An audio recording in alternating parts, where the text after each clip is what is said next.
So.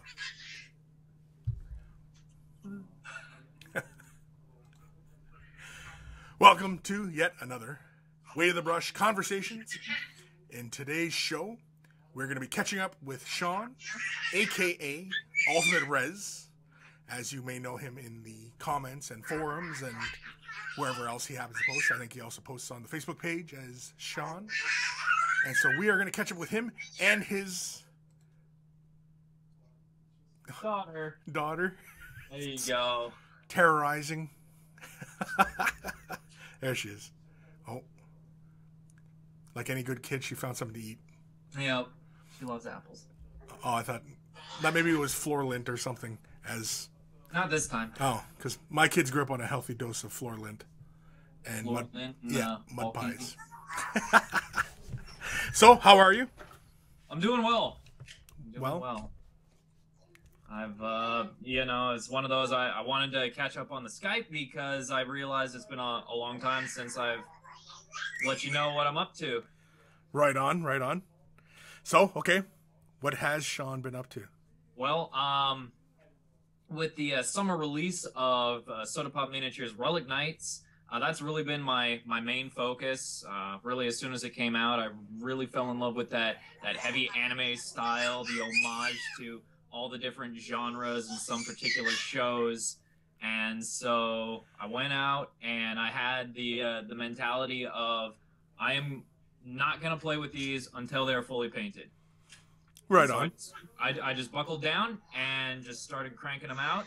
And now I'm actually in a kind of a slow growth league at my local game shop. And so doing some gameplay and even more painting. Well, as well as a commission piece. Oh yeah, and you do a little. You do now. You're not planning on doing like commission, like a full time type thing, are you? No, not at all. In fact, I'd kind of be embarrassed to actually charge anyone for my work, but I'll definitely volunteer for anyone that'll, Right. Who needs some work done? Sweetie, sit down. Come on. Good enough. Typical daughter, doesn't listen to her dad. Yeah, right. Okay, and so you're part of a slow grow league. Yeah. And now I've talked about this in the past on previous episodes about inspiration, and oftentimes for myself personally, I find that when I play, it kind of motivates me to paint, and when I'm painting, it motivates me to play. And I was just wondering, like, are you in that similar kind of category, or could you care less? No, it really is a motivating factor for me right now. Just because I'm excited about painting these, and I love taking them into the shop and just showing them off to other people, hoping to inspire these other people to do their own painting, so that they can enjoy the hobby more. I mean, because I really feel that the wargaming is an all-inclusive hobby, right? It's not just the playing, it's not just the painting, it's not just the reading the backstory or any of that other stuff. Individually, it's all of that, all-inclusive. Right. And so I like encouraging people to get into that painting, to show some of the things that can be done. I take some of the tips and advice that I've learned on Way of the Brush or some of the other resources, Jay and his channel and some of the others. And I just say, hey, this is what I learned. I watched this video. It's pretty cool. It's pretty easy. Have fun, And so what have you been working on? What's the latest thing? So, gameplay-wise for Relic Knights, you've got the knight who's sort of your, think of like a War Machine Warcaster, and you're not too far off the mark. He's the one in charge of your cadre, your battle group. And so the one for the starter box is a total throwback to the old school Captain Harlock. Yep. And so this is Captain Harker. And I had to paint him up, like the old school art. So he's got those bright blue highlights right on the black. Yep. Just a lot of that old 80s heavy contrast that a lot of the anime had. Now, does he have his eye patch? No, Harker doesn't have an eye patch. No, because nobody wants to get sued, right? Right. He does have a scar across one side of his face. I actually did bring that out. But yeah, no, it turned out, really nicely. And I did send you that picture, so yeah, you'll be able to have a look at that. And then also, all of the knights have with them what's called their cipher, a manifestation of the magical energies of this world called Esper. And the ciphers are bonded to the knights, kind of think like a magical girl's pet companion kind of a thing, and you're not far off the mark. So this one belongs to Harker. This is Caesar the Parrot.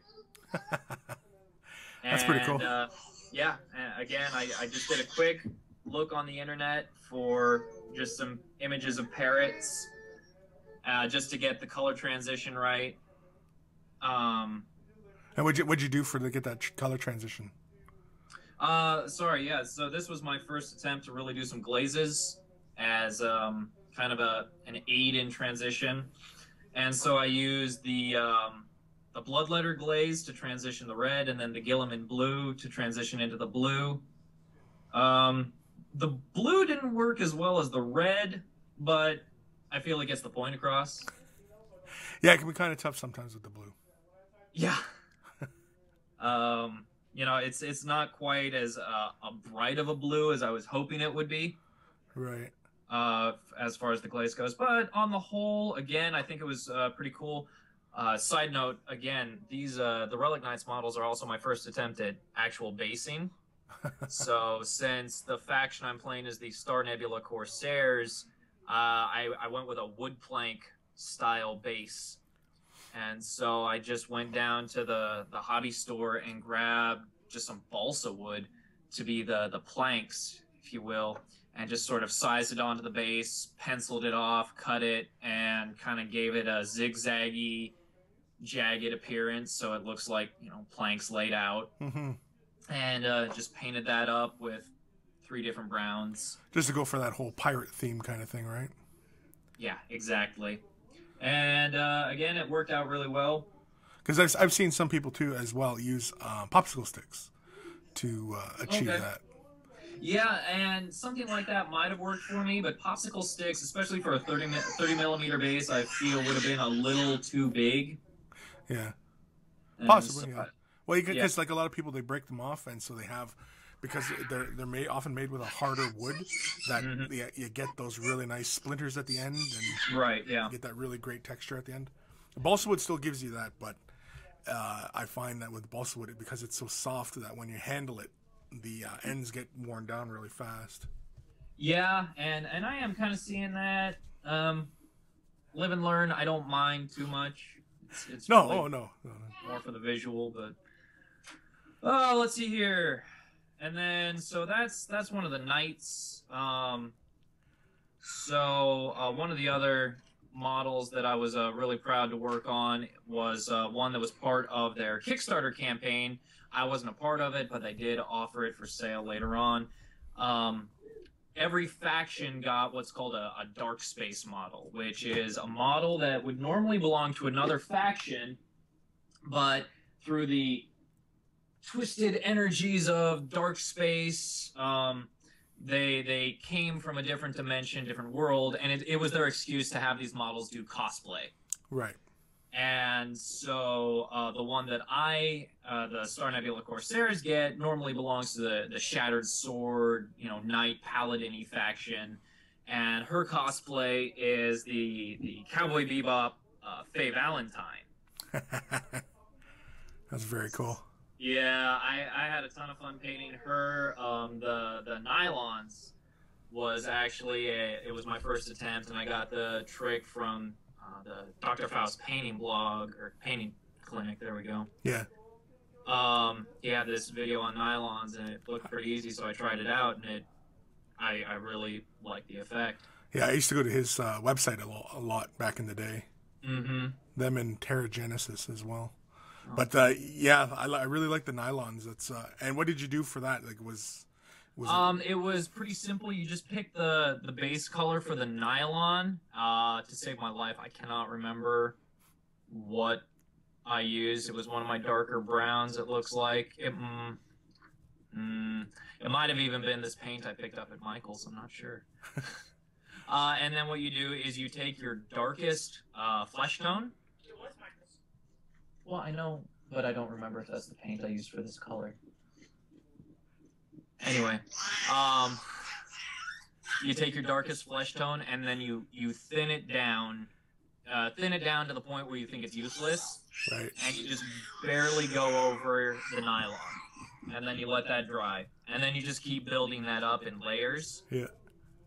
So that the darker skin tone and the dark color for the nylon kind of come together and give that shadowy effect of wearing nylons. Mm-hmm. And then you just build it up, making it a little tighter in some areas than others. So like around the calf or around the knee or the front of the leg on the shin.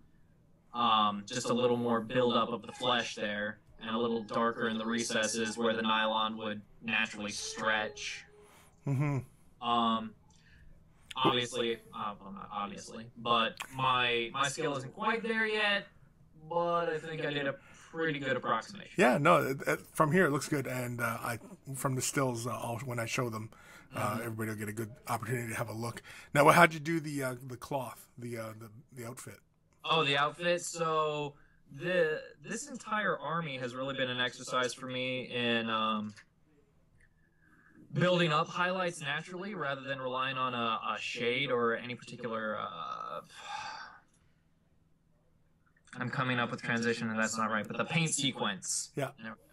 And I just took Averland Sunset and just built that up with successively adding more and more layers of white, or more and more white to it, just regular old white scar, I think. Mm-hmm. And just building that up. And again, I think I did a pretty decent job of making that happen. And her hair was a lot of fun too. Just for what it's worth. Very cool. And the hair? The hair, I want to say I started with the Vallejo Mutation Green. And then,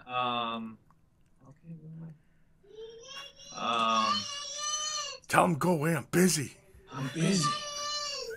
Right to the part? Yeah, no, that's Daddy's other web camera, which you just got fingerprints all over. That's awesome. That's cool. It's alright. Didn't need it anyway. Nah, you didn't want that.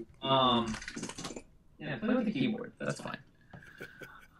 Go ahead, play with this fork in a toaster. Go ahead, honey. Very, very good. Go ahead. You're gonna get your first lesson in electricity today. Here's some scissors. Go play. Yeah, go run around the house. That's okay. So, so I did the why can't I think? What's the name of the green wash? Is it Bealtan Green? I think it is. Bealtan Green, and then there's Kalia Green Shade. And... Kalia Green Shade. That's what I used. So I washed it with the Kalia Green Shade, and then used I want to say it was like Verde Green. It was either Verde Green or Scorpion Green from Vallejo again. Probably Verde. And it just gave it that really high contrast, light highlight, dark shadow. A little more than I was wanting, but again, I'm not dissatisfied with the results. Well, that's all right. And what was the other thing there they had working on? Huh? Oh, still working on? All right. So, I feel that you learn more from your failures than than your victories, and so I got to share it because you can't just share the good stuff. So this is Moffat. She's one of the uniques. Okay. And she is kind of a saloon girl who found a magical watch that allows her to control the flow of time. And so story-wise, she's like 200-odd years old, but she only ages a day for every, whatever. Well, she's classic archetype. Problem is, I kind of botched her face. I refer to her as my Tammy Faye model. Let's have a look. And so, if you get right up close there. Oh, yeah. Yeah. She looks petrified. She looks like those inflatable dolls. Yeah, she does. Not that I would know anything about that. No, of course not. Not on this kind of program, anyway. Not on this kind of program. Now, the red, I noticed the red looks really, really smooth on the dress. Yeah. I enjoy painting red. I know a lot of people don't. For me, it just works. I think it was just because corn red has been a color I've been using ever since I started painting models. It's one of the primary colors on my Grey Knights. Right. And so I just have a lot of practice with it. Thinning it down, putting it on, smoothing it out. And this is just a simple... What did I do? I know I did... I know what I did. I actually did Mephiston red for this. Okay. And then I think I did a Carlsberg Crimson, but you can barely see it for the recesses, and then just painted it over again with Mephiston red. Very cool, very cool. Yeah. And again, you can see the same nylon effect if you compare it to her flesh and then versus her legs. Yeah. Just that similar effect. So if anybody has any models where it would be applicable, it's a great effect. It's not hard to do at all. It just takes a little bit of time. So it's not one that you'd apply to, say, a Space Marine commander? Or... I'd be confused about the applicable nature of it on a Space Marine commander, but other than that, yeah. With all these effects people are doing on paint jobs and stuff like that, I just thought of it. What if somebody had painted a Space Marine suit like it was clear, so you could see the Space Marine inside the suit? That would be bonkers, and immediately makes me think of like some cheesy old Batman toy. yeah, exactly. Where you can kind of just see the silhouette of the guy inside, and exactly. It's like, but you just gave him transparent plastic armor. Like, how what a cop out. Yeah, and we're gonna charge $10 for it. Now, do you let your little girl play with your models? Not yet. She is still at the phase where mouth exploration is a big thing. But yeah, no, I have no qualms about having her playing around with some of the stuff once she gets a little bit older, especially the Relic Knights. It's actually very sturdy once you have it put together. Now, for me. These models, what are they made of? So these are a lot closer to the PVC plastic, a little bit like what War Machine is using right now. Okay. I like it a little bit better than the War Machine stuff because some of the War Machine I've gotten just feels really warped and bent, like excessively. To the point where, when you assemble them, their poses just look a little silly and off. Right. And all of my Relic Knights so far, with one exception, have actually been really good, really spot on, really easy to assemble. I still want to smack whoever thinks that putting press lines running through hair is a great idea. Yeah, sometimes that's not that's unavoidable. Right. Like fur and things like that, and the mold line runs right through it. And the worst is when the mold is off kilter and you get that little step in the model, like the misalignment. And yeah, that's the worst. Not so much the mold line running across, but when the alignment was off on the mold, that's the worst. That's the one that makes you just want to pull your hair out and flip tables. But yeah, that combined, I use the Loctite super glue when I'm assembling my stuff, and the model's gonna break off its base before it snaps. I would assume so. Now you're using super glue to glue these. Well, they're essentially resin, right? Or are they a plastic? Not enough to know that. I mean, they're nowhere near Forge World. I mean, to me, Forge World, that's resin, and if that's resin, then these are closer in composition to whatever the War Machine stuff is. Yeah, like there's a lot of resin companies out there, and everybody kind of varies on the softness of resin. Like Forge World uses a really, really soft resin, and versus somebody like Armorcast, where they still produce really hard resin type products, and everybody's kind of in between all that. PVC plastic tends to be very, very soft. Like resin, technically resin is plastic in varying softnesses. Softness? One of those softnesses. Anyway, resin is a plastic. So like when Privateer Press says that their models are plastic, they're technically correct, but they're more like a urethane plastic. They're more like, a resin versus polystyrene, which is like Games Workshop plastic and other model kits, and then PVC plastic. Well, it's PVC, and I can't remember what PVC stands for, but I'm brain farting. Yeah, I'm sure we could Google it right now, but I'm not. And I'm sure everybody out there is probably going to be Googling this and writing it in the comments below. Well, you know what, guys, if you know what proper PVC is, because I think with PVC plastic, you can still use, I do believe, I might be wrong, you can still use the plastic cement to put them together. Okay. Are you talking like the Games Workshop plastic glue? Yeah, it's got acetone. It's really, it smells really awful. It smells like nail polish remover. I've never noticed. I like the smell. Yeah. Okay, so I don't know about that much. All I know is that with the super glue though, it's in there. It's not going anywhere. Right. But that is good to know. If I'll give it a shot. I actually don't know what its actual composition is. All I know is it's a pretty firm, pretty solid plastic like material. It's pretty weighty. Yeah, it's probably similar to like if it feels like the Privateer Press stuff, then yeah, it's probably like a resin plastic. It's because there's also different ways in which they mold, right? I mean, there's the injection and then they pour it, or then the other ones are like they spin cast it, and there's all different methods for casting models. But anywho, now did you have any questions for me or anything like that? Anything in particular bugging you? Well, one that actually you did help me out with was the reshaping the plastic. Oh, if right. it is a miscast or something just goes weird.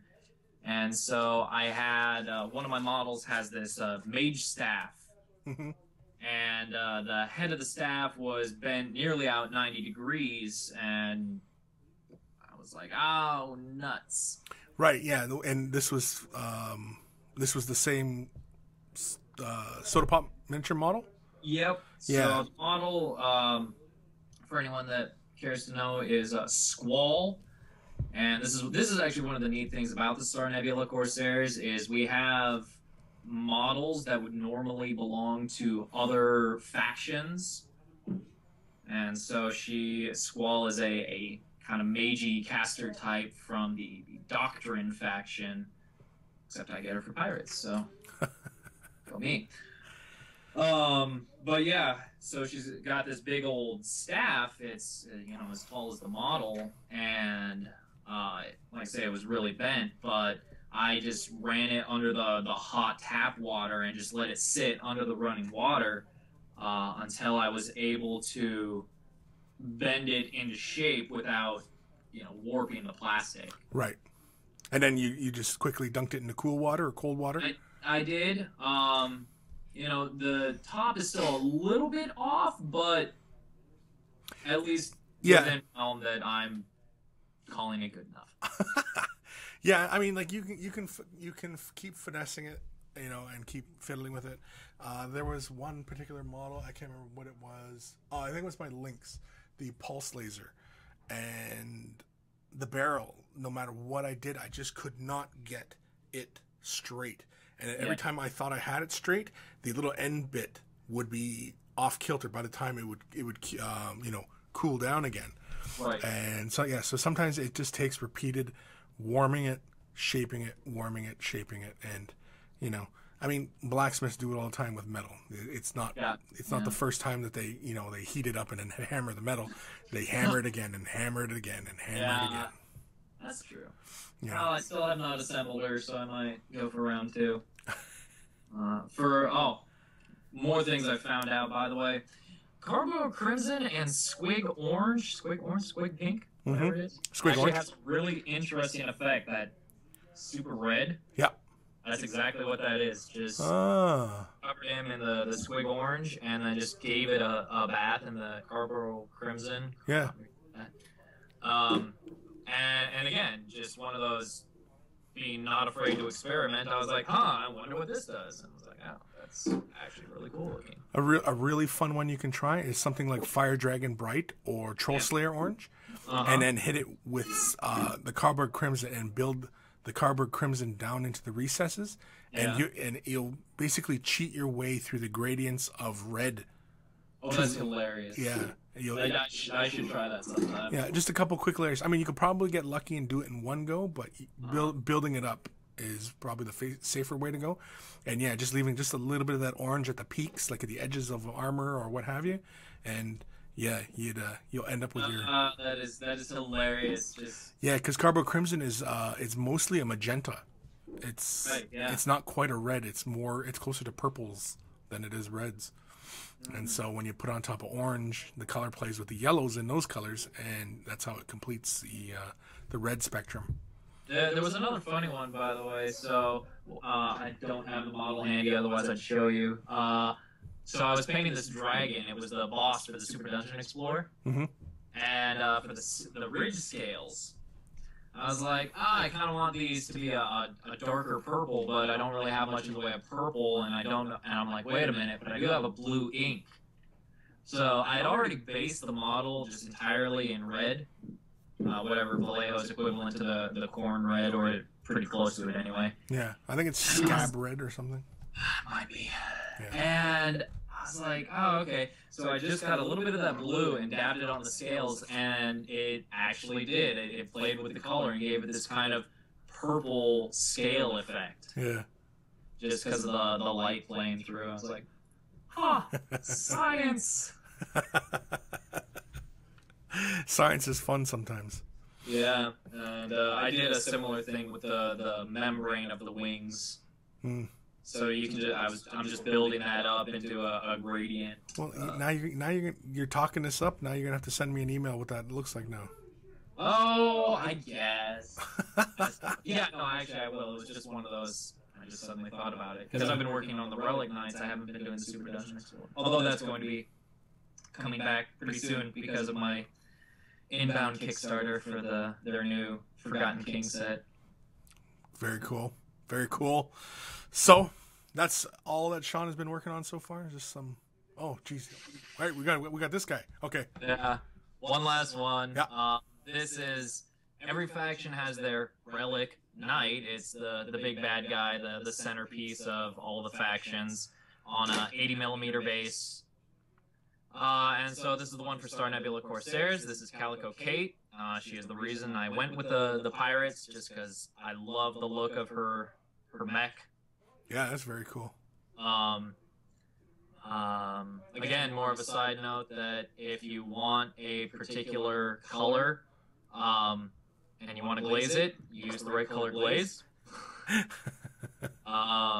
Because the Star Nebula Corsairs have this kind of like a Jakaro orange as their faction color. Right. And so that's supposed to be the energy of the Esper just running through the different nodes on this guy here. Okay, yeah. And I had a pretty good orange, and then I was like, oh, I'll really brighten it up with that bloodletter glaze. Like, oh, yeah, red on that orange. Made it all really, really orange again. Yeah. But super proud of this guy because, and I can't remember if I've said on the show or not, this is actually my first successful attempt at doing that carbon steel effect that you were so helpful with. Way back when? way back when. And the best example of it is right on his back plating. Yeah. And again, hopefully the pics will show it off better. But I used it all over, so in the recesses there and on the under, you're not gonna be able to see that. The ball joint, whatever. Again, hopefully the pictures will show it off. But it is a really cool, really cool effect.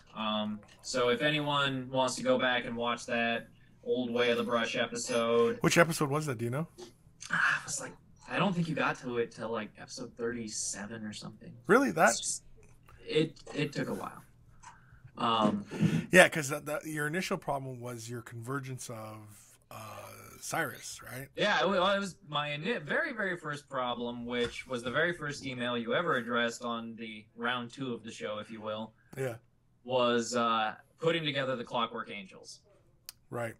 And then the next question I wrote in with was, oh crud, how do I make this effect? Because, and I still have it, my basically brown topped freaking, gosh, cipher. However, if anyone wants to watch the episode and watch how Chris does it, it is a really cool technique to really add some variation if you have a lot of metallics on your model and you just want some variation in the model and you don't feel like just doing washes. It is a really cool technique you can do. Very cool. And once you do up the batch, like once you do up the mixture, you've got plenty that you can slap on wherever you want. Schlap? Schlap. Okay. It's a little less than a schlop. A schlop, right? Okay, so you can schlop, schlap, and schling? Right, sure. Schlip. Schlip, schlap, schlong? All right. I think we're hitting new realms there. Or old realms, one of the two. We're rapidly accelerating toward the PG-13 zip code. Yeah, that's where we're heading. We're heading to. Isn't that right, sweetheart? Mm-hmm. We've left the short bus and gone on public transit. I don't even know what that means. Sad part is, it kind of makes sense. All right. Well, was there any more for me or anything? Off the top of my head, I like the Soda Pop stuff. Big fan. Yeah. Check it out if it even remotely catches your interest. Yeah, I like them. I like everybody seems to be doing, especially in the artwork. It seems like everybody seems to be doing this kind of anime style. Infinity, Soda Pop, even Kingdom Death. Their style is a very kind of anime kind of. It's a North American anime, but it's a bit more of an anime, like their artwork, not the models. But the artwork. I don't see it in the models, but the artwork, yeah. Okay. Yeah, because the artwork is the inspiration. But I mean, also some of their, like Kingdom Death. I mean, it's very loosely inspired by anime stuff. There's a few pieces. I mean, you think about like Ghost in the Shell, right? Right. Yeah. Really. Or heavy, Appleseed. Quasi-realistic. Yeah. Appleseed's another one where it's Appleseed, yeah. It seems like there's like a lot of this anime going around these days, and it makes for good. Models and such. Even like you wouldn't really think it, but even like the games like Super Dungeon Explorer, where it's the very cutesy type anime. What is that? Chibi. Yeah, and you wouldn't think that would make good models, but here we are, and those models do look cool. I mean, I like them, and they're silly as hell, and I think they're really cool looking, and but I mean, I grew up when I was a young man. I was growing up with Space Marines and all these D&D and dragons and stuff like that, and the idea of cutesy type stuff just would not have survived, I think, back in the 80s. I really can't think of anything that was cutesy back in the day. What it offers is a nice change of pace, right? So you work on a style that's totally different from what you're working on, right? It's anything but grim dark. And it's even very different from what you'll find for Infinity. And not to say that there's anything wrong with either of those, but sometimes working under a style that's different and unfamiliar with you forces you to solve different problems and gain new techniques that you can then come back and apply to your other projects. Yep, I agree. Yeah, it does. It does. It does. Alrighty, Sean, I will let you get to your little girl. Oh, she's stacking blocks. Stacking blocks? Stacking models? Not yet. Soon. Hopefully not the little bits of your models all over the place. Eh. Get her a Titan and a paintbrush. Have fun. Yeah, why don't you pick her up a nice big Reaver Titan? See? Yeah, something like that. On her birthday, get her a Reaver Titan, let her assemble it, and I think that'd be money well spent. I think so. I agree. I think so. Alrighty, Sean. Any last words of wisdom for the people out there? Again, my motto: don't be afraid to fail. You'll learn more from your failures than your successes. I agree. I've failed many times. Many times. Yeah. It fails. It's all fails.